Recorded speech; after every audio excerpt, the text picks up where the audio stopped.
지난 2018년 12월 10일 늦은 밤 계약직 노동자 김용균 씨가 발전소에서 홀로 작업을 하다 컨베이어 벨트에 끼어 사망했습니다. 그로부터 꼭 3년이 지난 오늘 다른 노동자가 비슷한 사고로 또 세상을 떠났습니다. 김 씨의 죽음 이후 남겨진 이들이 약속한 일하다 죽지 않은 사회, 어디까지 왔는지 김철희 기자가 살펴봤습니다.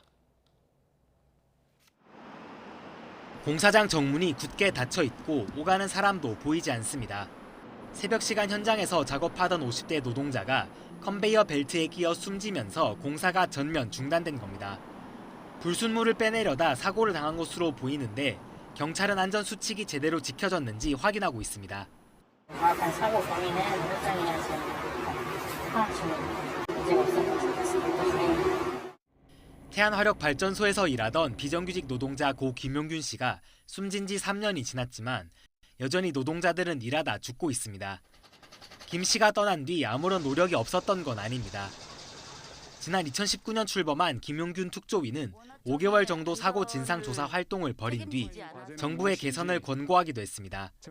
심층적인 원인을 조사하기 위해서 심혈을 기울였습니다. 정규직화 등을 포함한 22개의 개선 권고안에 대해서 정부에 권고한 바가 있습니다. 하지만 여전히 아쉬운 부분이 많습니다. 특히 발전 노동자들의 정규직화 문제나 노무비 착복 문제 등 첨예한 쟁점은 여전히 해결되지 않았다는 것이 민간 위원들의 평가입니다.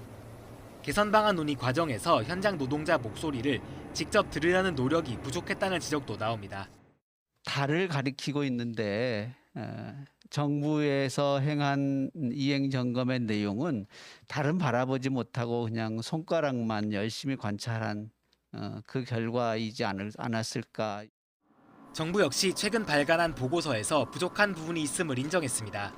협력업체 노동자의 정규직 전환과 발전소 보건의료 체계 개선 등을 남겨진 숙제로 꼽았습니다. 김부겸 국무총리도 SNS를 통해 발전소 노동자들의 정규직 전환이 제대로 이루어지지 않아 면모가 없다고 말했습니다. 남겨진 사람들은 모든 노동이 차별받지 않으려면 중대재해처벌법 보완과 비정규직 처우 개선 등 노력이 더 필요하다고 말합니다.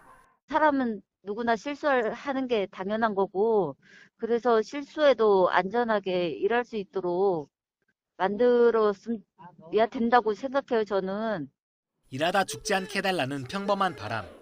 그 바람이 오롯이 이루어지기에는 아직 갈 길이 멉니다. YTN 김철입니다.